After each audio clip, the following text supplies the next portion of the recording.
Good morning. Today is Sunday morning.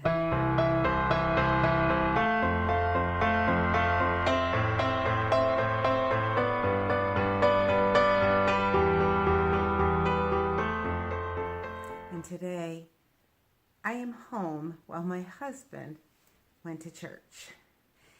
And I just thought that I would come to you and just give you a few updates. So, yeah, it's been quite a little journey, and it's a journey I'm going to be on for a while. On Tuesday, my husband and I had traveled to a little town south of us called Meadville.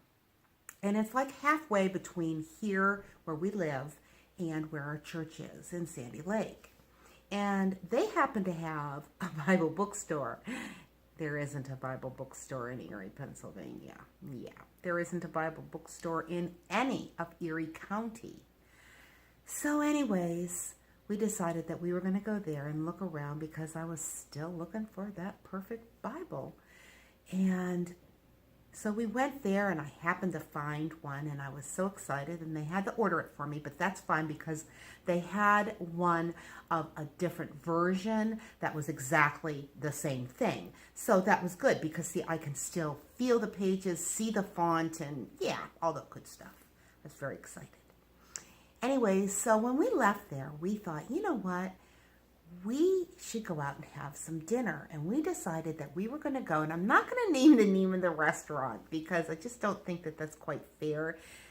But basically because I can't prove that I got food poisoning. But we went to a higher end restaurant. In fact, it was difficult for my husband and I to find something on the menu that we were willing to pay that price for. Let's put it that way.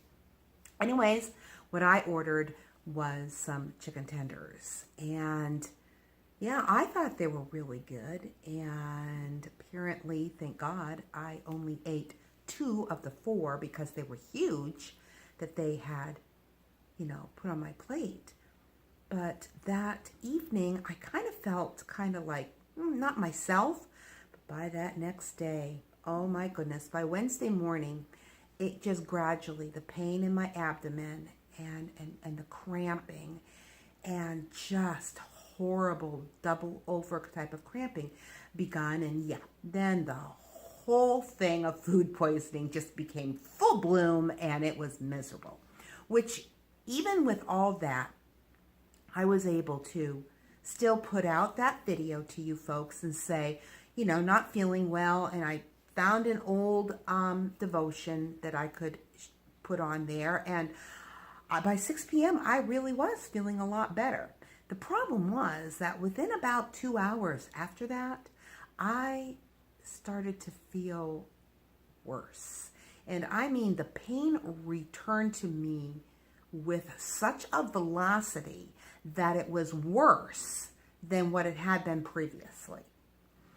And this caused me to wonder, is this food poisoning or do I have the flu? So all day Thursday, I was sicker than a dog. And my daughter had ended up calling me. I told her what I thought happened. I told her what I thought I had food poisoning and all that kind of stuff. And she said, well, try to keep yourself hydrated. You really should go to the emergency room. They can put fluids in there and you're going to feel a lot better, probably faster. And I said, no, I think I'm going to be okay because, I don't even know if it's that. Well, now it's Friday and I'm still not any better. It's now been 3 days. And for 2 of the last days, I am sleeping on the bathroom floor because, yeah, that's how bad and miserable it was. So my daughter calls me and she says, good morning, Mom. Are you feeling better? No. She says, Mom, you can't have food poisoning. It doesn't last this long. Something else is going on. You need to think about going to the emergency room.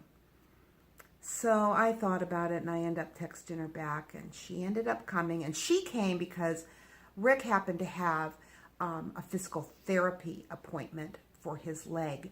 And he has a tendon, the tendon in right behind your hip bone that goes straight down your leg. It's not moving.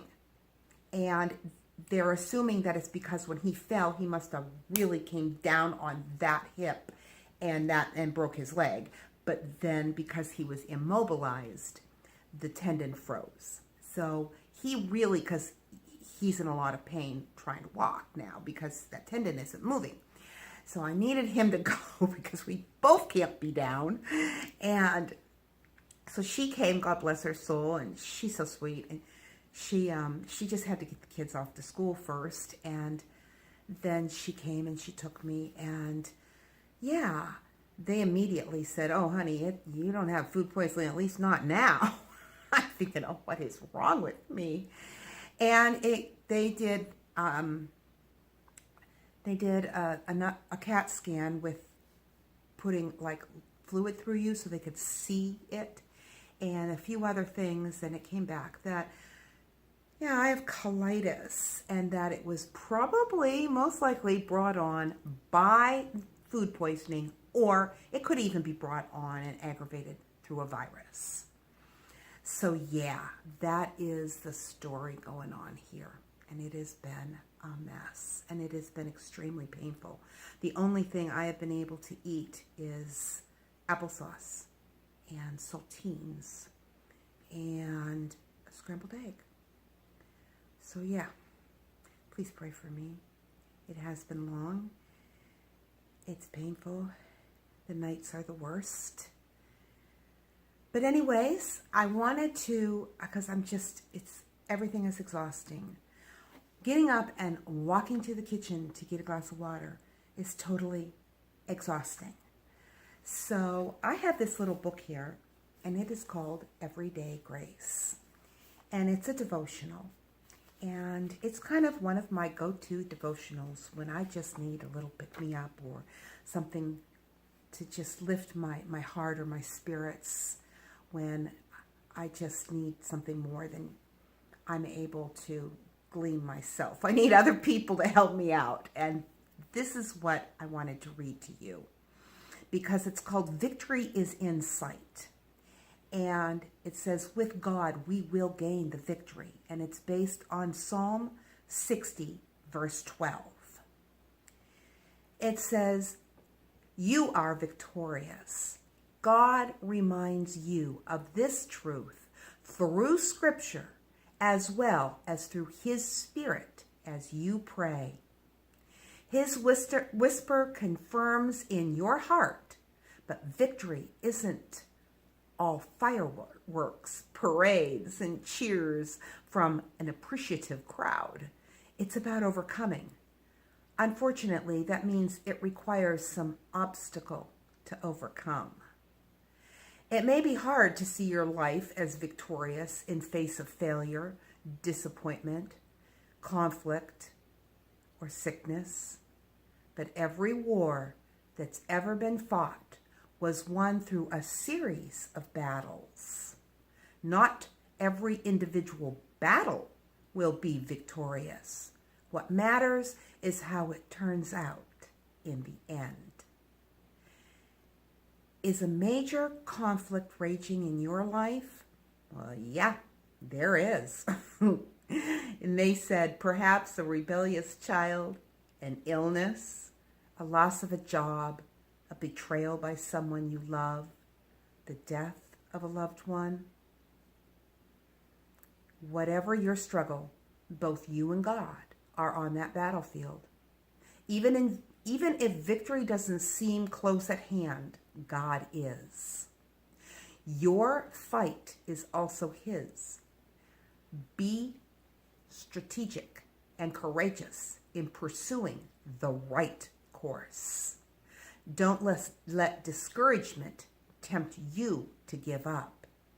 Today's skirmish may be the decisive battle that wins the war. And he says, God, to me, real victory looks like, and you're supposed to write something down. that I wanted to read. On the one page, they have usually little quotations from someone or a source. And this one is by L.B. Coleman. And it says, combat comes before victory. If God has chosen special trials for you to endure, be assured He has kept a very special place in His heart just for you. A badly bruised soul is one who is chosen. And those words bless my heart. And I just thank you for your love. I thank you for your support. God bless you, and I will try to talk to you tomorrow, but I will talk to you again.